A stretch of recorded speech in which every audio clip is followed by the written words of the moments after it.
And we're back. Despite certain blueberries who thought this wasn't going to happen, this is the one true on the gamer Boss Bros. This is Ron Perlman. True Backlash. We'll get to Ron Perlman later. Ron Perlman. And I guess that would be me, the blueberries, formerly known as raspberries, but I'm here. Good one. And this is the end. My only friend, the end of Pacific Rim Review. So yes, like Backlash said, Ron Perlman's in this, and I thought that was so freaking awesome. I mean, like, is that Hellboy? Yes! It was a beautiful thing to see. But yeah, that was just one of the many different spoilers and surprises in Pacific Rim that really made the movie. You know? The ending itself was pretty standard, you know. You go, robot champion go, you kill monsters, seal up the portal where they come from, have a James Bond-esque ending, the end. Yeah, that ending was so Independence Day with how they killed the aliens. You know, it's like, you know, a two-man team flies into this alien's home base or spacecraft, and then the two people leave, boom! You know, both kinds, all these aliens coming out of nowhere, and then that's how they're dealt with. Boom.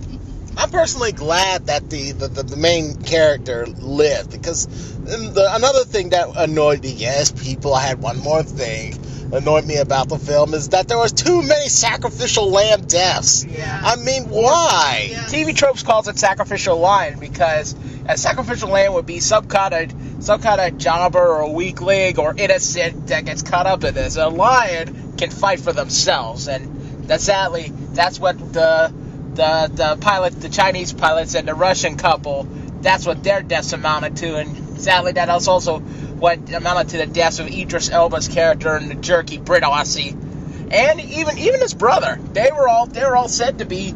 He was even said to be a good Jaeger pilot with his other brother. You know, the main character. Yeah, absolutely. I kind of wish too, at the beginning of the movie, if we really could have gotten an opportunity to see more action from the brother combination, it would have been really great. And then I would have liked, just like Ron's kind of indicated, to see some more backstory on the other characters that were in the Jaegers, because really, you know, you got a brief little walkthrough in what was a Jaeger plant sort of kind of thing, as they pointed out groups of people who were, you know, Jaeger masters or whatever you want to call them. Jaeger and that was it. Don't you mean Jaegermeisters? Yeah. You know what really bugged me? Thank you. You know what really bugged me though? Now, they could have been greeted. They could have been greeted by like, when after he got shot down when his brother was killed by the one kaiju. Anyone could have been on that Alaska coastline. It could have been Barney the dinosaur. It could have been Yamcha from Dragon Ball Z. It could have been George Washington or George Washington Carver. But when you add not only the one obligatory Discovery guy and another person, a child, and you think they're going to get a little bit of more character development, they don't. So it kind of bugged me that you made two characters with the express person of fighting this guy when all you needed was one, and then, you know, it's like, so we're going to discover his family life with these people? No. And it makes you wonder what happened to them. And it's almost like they kind of patterned that whole mind thing like parts of the Matrix mind thing. It was not the same thing, but it kind of gave you that feel, but then only they did it in two. So it's like, well, you know, maybe that wasn't necessarily the way to project the power and strength of these characters, because obviously there was always one powerful character, it seems, more so than the other in those pairs. Now, you know, again, if they would have given us a little bit more backstory into even why the mechs had to have to, maybe we wouldn't walk away with that feeling. Maybe if they would have, it seemed almost like the story probably covered all of that, but it probably remained on the cutting room floor.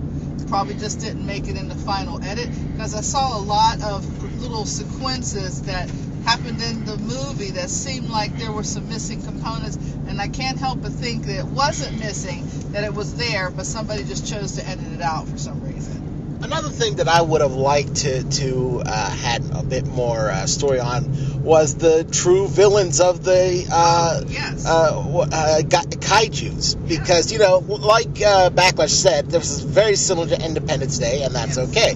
I liked Independence Day, and when you had aliens, that pretty much explains that. They're aliens. They want to invade over Earth. That's pretty much it. But when you're talking about dimensional beings who have the ability to not only break through, their reality to ours and sending genetically altered, like, super monsters, I like to know their backstory a little bit. Exactly. I mean, why, if they're so smart, why do they have to invade anything? Why can't they make their place a utopia? And at the same time, in other movies, they always kind of, well, not always, but a lot of the time, like the movie Alien is a good case, where you actually got to see up close and personal the alien, and you kind of got up close and personal with how they came to be, and what was their method of reproduction, why they, invaded, what was their style of living. And the same way with movie Predator. There's other movies that along the lines you got a chance to see a little bit more about who these characters, these alien creatures, who they were, how they kind of did what they did. Here you kind of just got these great big giant Godzilla-like things, and they showed up at any time, dropping through a hole. They fought, and they often died without a trace of how they came to be. The scientists kind of alluded to the fact, the budget scientists, we'll call him the mix scientist, because he was really like from the very dollar value menu kind of science. I like to refer to them as the Big Bang scientists. The Big Bang. Because they sort of remind me of that. Well, they were kind of, that's true. And they kind of, guess, the Big Bang folks grown up just even more so in the future time. Mm-hmm. But they basically kind of alluded to the fact that this was really a clone. But they never expanded on that. They never talked about that more. And I think that was an opportunity to give us, as the audience, a chance to understand a little bit more about this creature. Or creatures. See, I would have killed at the very end of the credits. They showed some of those aliens who were, that blast couldn't have killed them all. And I would have shown them just talking in their own native language, yeah, okay, this didn't work out well. But guess what? Yes. We find out that the humans have their own giant monsters. Let's make them now. And them grabbing that faceplate from the space debris and say they're going to make their own robots now, or make robot monster hybrids. That would have been awesome. Right, and they seemed like they were trying to make these things and, have in the movie some intelligence, as if their evolution was not just an accident, like their evolution was more or less a point where they evolved through. You could say that their evolution was intelligently designed. Well, that's the thing that gets you, because they, the things that it would do, you'd have this one monster who would come at you and do this thing, and then wind up being dead. As a result, the next monster came and did something else. Like, there's this one scene where the monster just totally was really cool with the way he wiped out the mechs, shut them down.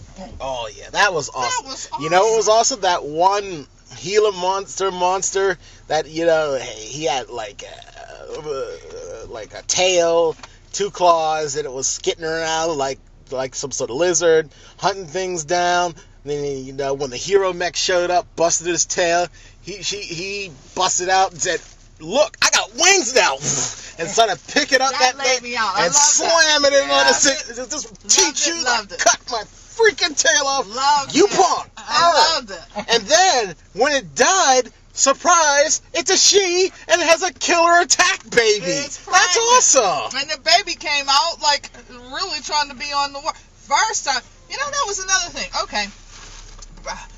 Backlash has a tendency to clone things, a MacGuffin, okay? There was a big MacGuffin moment with the dude scientist from the Big Bang Theory comes on and mind melds with this brain. Now, please mind you that these aren't the characters nor the actors who played in the Big Bang. These are just what we call these substandard scientists. Yeah, these are just what we call the characters because it's no Godzilla in this movie. Mm-hmm. But these creatures remind us of Godzilla, so that's the term, Godzilla creatures. Mm-hmm. And the same thing with these Big Bang Theory scientists. They truly are not Big Bang Theory scientists from the show. Mm-hmm. But they kind of look like, had two of these scientists gotten maybe 15 years older, what they might act like. And in this movie, the one scientist truly is mind melding with this alien brain.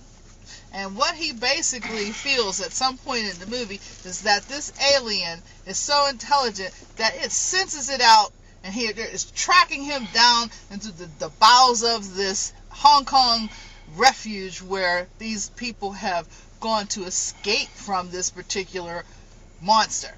The monster comes face to face with him after tearing through layers of earth and cement, only to look him in the eye and turn around and go away. I know. That was a little confusing. Is that a MacGuffin moment or what? Backlash? You're the expert. Well, let me see. I'm trying to think. You might be right. It might be a MacGuffin moment. You know, that. Well, let me see. Is it a MacGuffin or a Chekhov's gun? I don't know. See, that makes sense. You know, the monster found him. You know, the monster with that long tongue could have ate him or spit acid and his mission over, but he just stuck his tongue out like, okay, that's you now. What was I supposed to do now? Oh, wait. Yeah, I remember. Oh, I got punched in the face by a hero mech. Oh, I gotta fight that thing now. Yeah. I mean, did it recognize him truly? I don't know. Why did it recognize him? What did it think it was? Did it think it was one of them? Did it think it didn't exist? He was invisible? Or what? They never elaborated, and I think that's something that was a missed opportunity. I also think that when both the scientists got together and did the mind meld thing and went on this little trip through the cerebral cortex matrix of the brain of the alien and came back with this new awakening, so to speak, and had their aha moment, they never graphically explained what their aha moment. They just psychobabbled at a rate of 900 megahertz per second and ran into the chief's office and spit it all out like, you can't do it this way. We need more time for the movie. Well, okay, so they never really at all, and magically and mystically, through all of that psychobabble, the chief understood. I said, I see now why that won't work.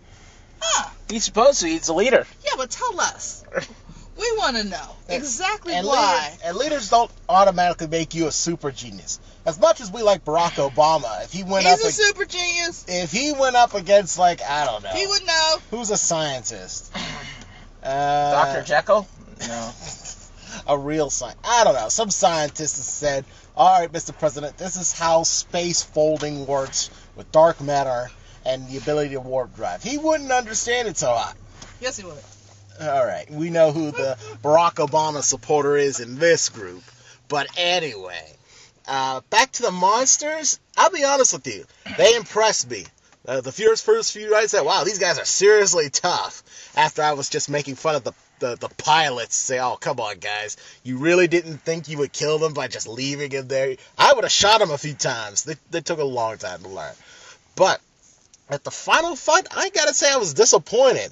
The middle fight with those two kaiju, they were tough. They didn't die. Like that one that turned out to have like a super strong tail, then wings, then attack baby. That thing would not stay down, and I was super impressed with that. I said, okay, these villains really know how to plan for their death machines.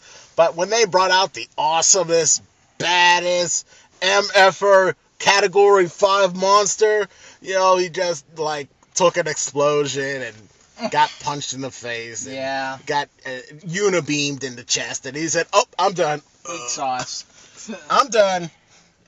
What'd you guys think about that? Was that a disappointment or the greatest disappointment? It was just a disappointment, but it wasn't the worst. But, you know, the monsters did its job. It just, you know, it was a boring but practical scene where the Jaeger pilots just beat it. But it wasn't exciting. It wasn't for the movie. Not after all those battles they had. You were facing 3 of them at once, and you just completely dominated them. you know? Underwater was really not their strongest suit at I all. know. I thought that the monsters would definitely have the advantage. I thought so too, and I thought that they would exploit that to the full, especially when you got category 5, which is probably synonymous with some huge like tornado or something. Yeah, earthquake, some major event, and this thing came out looking like it could really be that one, that super thing that would be the terror of all terrors. But no, it absolutely just did not come off that way. It was almost like poofery. I know. He was very intimidating looking. Then he was just turned out to be like a balloon. Like a balloon can be big, but you can pop it and it's dead. And I guess the only role that I could see that huge Cat 5 kind of monster was because they really needed to be able to go back through that opening, that portal, and they needed to have the elements of the alien. If it wasn't an alien coming back through, the portal would remain very narrow. But if you could actually convince the portal, by whatever means, that you are truly an alien, it would open up large enough to allow you to come in. So the only thing I can see that was redeeming about this proposed boss of a 5 coming out of that hole was that when he was attached to the mech going through the hole, it would open wide enough to accomplish both of them to get in. Now that's the only redemption I can find. But there was one thing too, I gotta say, and I hope you don't get a chance. I didn't want to say it in yesterday's commentary because I didn't want to spoil it, but since this is our spoiler show, and I'm so glad that Boss Bronze allowed us to have one, is that at the very end of this movie, it was pretty cool. You only got a glimpse of the alien for a brief second, and there was a long-standing belief in some circles that dinosaurs originally evolved and came and couldn't survive, so what they turned into was not just dissipated into petroleum deep within the earth, some did, but they evolved to birds. So that was some common theory kicked around. You don't hear that much anymore.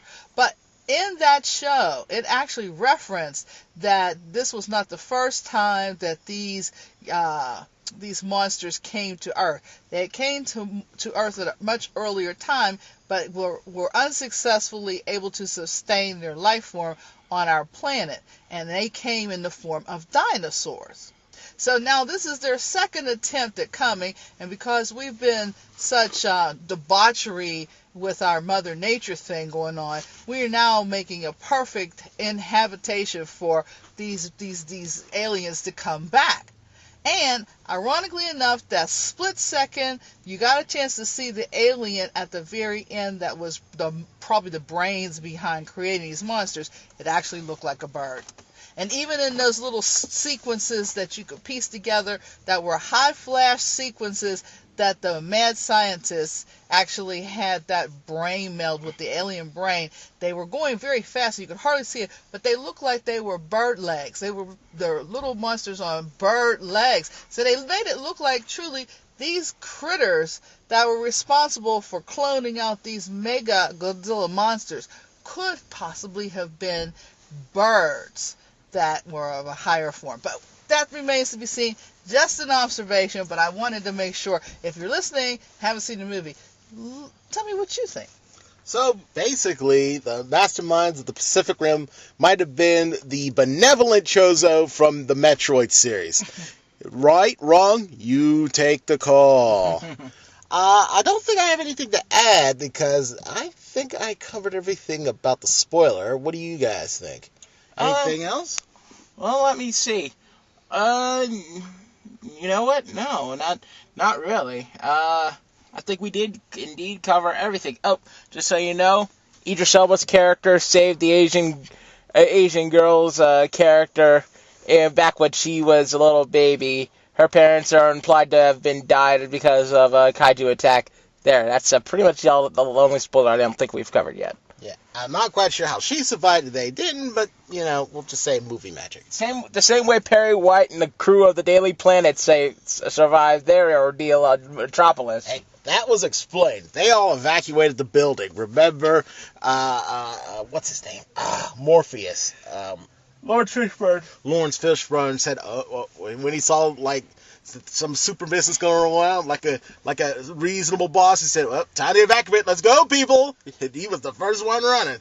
So that's what they did. So that's how they survived. But You think there's going to be a sequel to this? I think so. Maybe a game, maybe a sequel. I wouldn't say no to watching a sequel to this. And maybe, it will ramp it up a bit because, Star Trek, the first motion picture, was good, but a lot of people thought it was boring. This movie was a really good movie, and I enjoyed myself, despite the criticisms and, my head-scratching moments. I would like to have a sequel to be good, just as good, if not better, than this first one. That will be a bit more... How can I put this? To be a bit more epic. That's what I want. The monsters are epic, the machines are epic, and everything else took a backseat. I want everybody to be epic. I want to know things. When they get new pilots for the Jaegers, I want to know their story, not just because they look weird, not because that they're triplets, not because they have impressive-looking mechs that hardly do anything, then they die. Right. I want them to have nice stories. I want them to have special abilities. I want them to throw down. I want it to be epic. Epic. And I don't want to be so much death as a result of the good guys. I mean, we know that they're going to get hurt and injured, but ultimately, I don't want to see all the bad guys wind up as a sacrificial lamb. No, I would like to see those characters remain, so if there's a second and a third, that they can actually be strong, be in there, come up with new mechs, maybe revitalize a few of the old ones. I don't want it to be a situation where the only thing that they're fighting is this particular threat, because I think in the sequel, seeing the same monsters, even though these monsters were incredible, could be a little boring. So they have to find another bad guy to have these mechs get involved, because after all, these mechs should be like gatekeepers for all the bad things could possibly happen. And, I think this is an opportunity for another great spinoff if they do it right. Mm-hmm. But they have to do it right. And with respect, too. And I totally loved all the action. Me too. Yes. Action was good. I just wish it was a better final boss action, and yeah, that's pretty much it for the action part. Yeah. All right, is that it? Backlash, you have anything to add? No, I think we covered it all. All right, so for this The End review of Pacific Rim, this is the one true Amada Gamer, Boss Bronze. This is True Backlash. And Blue. Now there's one last thing, and I just gotta say, just to give people the tidbit. Tidbit. If you think that there might be a sequel, think about the mad scientist mind melding with the alien. There's got to be some fallout that's going to happen. Both of them did it. And don't forget Pearl. Ron Perlman living. Ron Yes. And he mind melded first. Yes, he did. Mm-hmm. And the guy who was the end all to be all bad boy dude of the mech, whatever his title was, he was exposed heavily to radiation when he did what he did at the end. Mm-hmm. And we all know that's exactly the sickness that befell Idris. But that's it. I'm done. And he was the only other person to ride a mech by himself. There you go. All right, that's it. That's Goodbye, it. goodbye, people. Okay, goodbye, people. Bye. Bye.